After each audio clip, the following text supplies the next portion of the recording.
Hello, everyone. Dash again here, DMD of Houston Institute, here for a very exciting episode of the Houston Institute Data Series.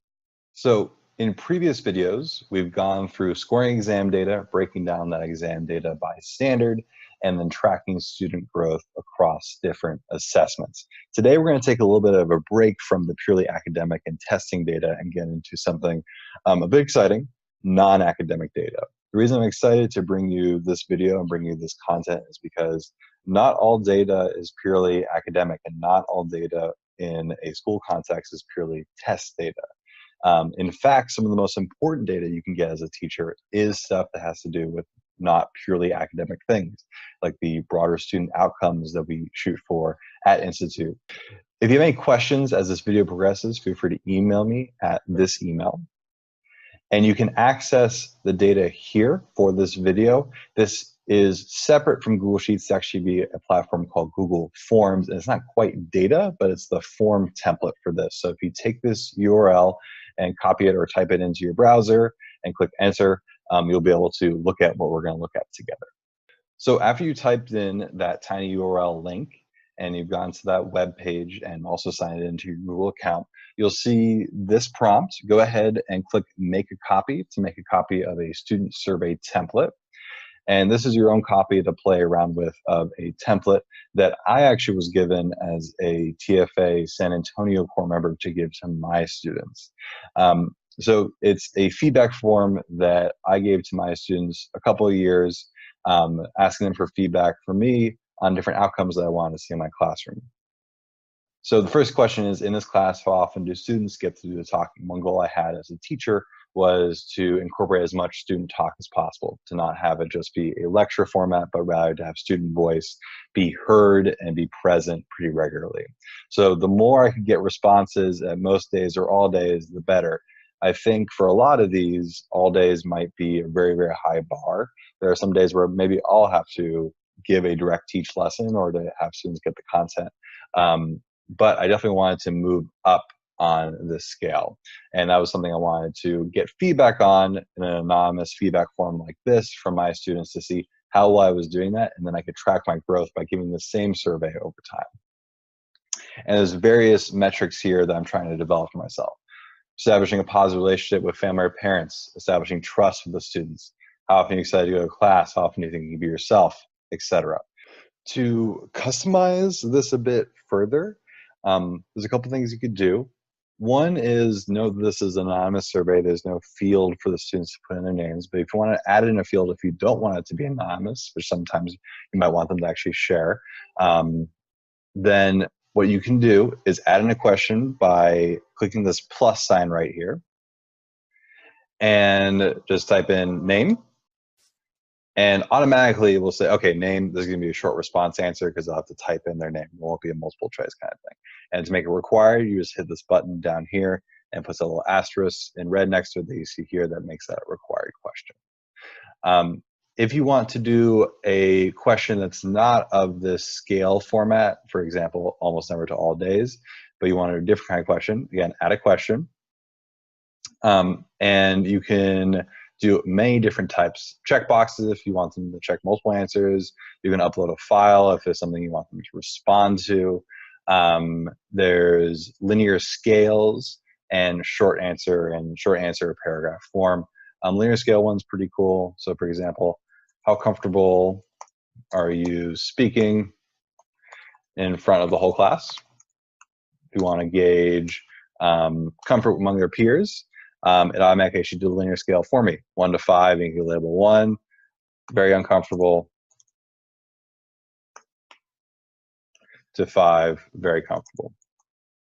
Now to see what that would actually look like, we can click up here at this preview button. You can see there's a field for the name, and there we got the linear scale, 1 for very comfortable, 4, and 5 for getting more comfortable. When you send this to students, make sure not to just send them the link up here in the URL. That will give them access to the editable version in the backend, which they probably won't have access to, so it will just come up kind of weird. Over here where it says send, that's where you're going to send a link from. So you can click on the link right here, and then you can copy this, or maybe you can shorten it and then copy it, paste it and have them type in that link, and then it will pull up this version where it's the version of the student facing end where they will take the survey rather than being able to edit the survey. So if you get to the end, I have one last section, which is sharing any comments with me. I really am a strong advocate for always including space, especially on feedback forms, for students to voice qualitative data, not just quantitative, because we'll be able to break down these scales in a quantitative way. But when we do see a gap, when, for example, say students don't get to do the talking a lot of the time, when I do see that gap there, it's one thing to see that and try and myself as a teacher think, how am I going to rectify that? It's a much more powerful thing to have students tell you, hey, here's a way that you have brushed aside our voices in the past. Here's how we've felt like we've not necessarily been silenced, but haven't been given the chance to speak up. Here's something that you could do in the future. Here's something that you can improve. Or here's something that you're doing really well. Keep on doing that, or do that more often. It informs your practice as a teacher, and it helps you get better. And it helps make the students feel heard, which is a great builder of classroom culture in and of itself. So let's see how you will be able to see your responses. So in this copy you just made, obviously you have not administered the survey. There are no responses yet, but if you want to navigate to the responses, you go over here to the response section. Now, you don't have access to this, but for the purpose of this video, I want to show you some example responses from my own classroom in San Antonio when I gave this exact same survey. All right, so this is a survey I gave this past year. It's the exact same format as the rest of them.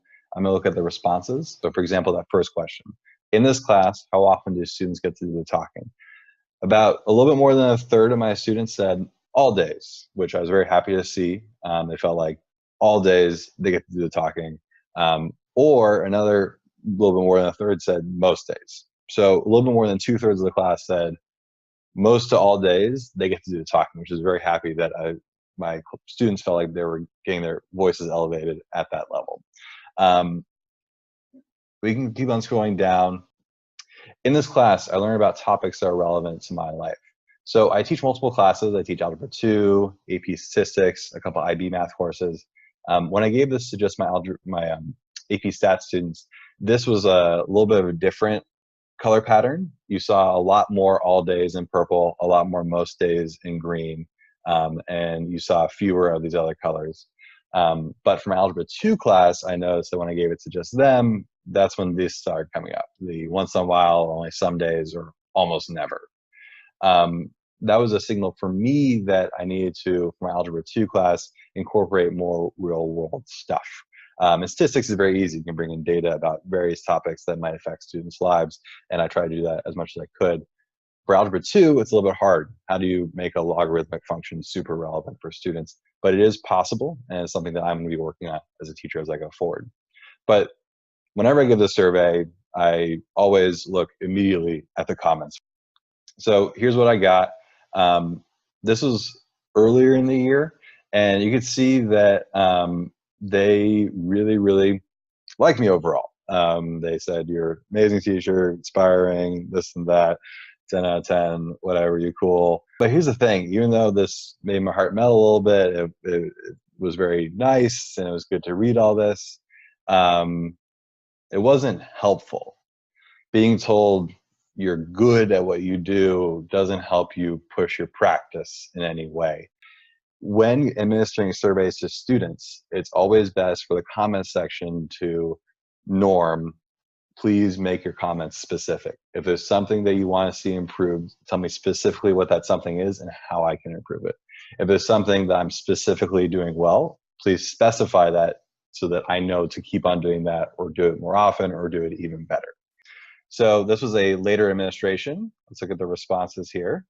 Still got some that were unspecific, but by the end, I felt like I was getting more specific feedback. For example, overall, I feel like my teacher is doing great because he teaches well and has games and rewards. And he makes us put up our phones, which is a Texas way of saying put away the phone. They have a phone zone holder they put away before they get in class. And they said, but I do think once we're done with all our work, we should be able to have some phone time for the last 5 minutes class as a little bit of reward. So that's something that I can take into consideration as a teacher and think, all right, do we have time for that in a lesson plan? That might be a good reward, actually make them more focused over the whole course of the day. That is something I can implement, and that's going to be a lot more useful for me to respond to that, either if I implement or if I choose not to, than just saying, oh, he's doing good, improve a couple things, but not specifying what that is. This person listed out bullet points. One thing I think Q's improvement is how we keep our work together and the missing work. I have a missing work file cabinet system, and this person's got a point. It's not the most organized thing in the world. And also, I just had them do 2 pocket folders rather than like more of a binder system. Maybe that's something I could have improved. And then I actually displayed these in my class and said, here's some comments that I pulled out that I thought were particularly useful. Here's how I'm going to respond to those. And the students felt from me that I was responding to their feedback, which helped build classroom culture even more and made them feel like they even had more of a voice in class. So that's it for non-academic data. Thanks for joining.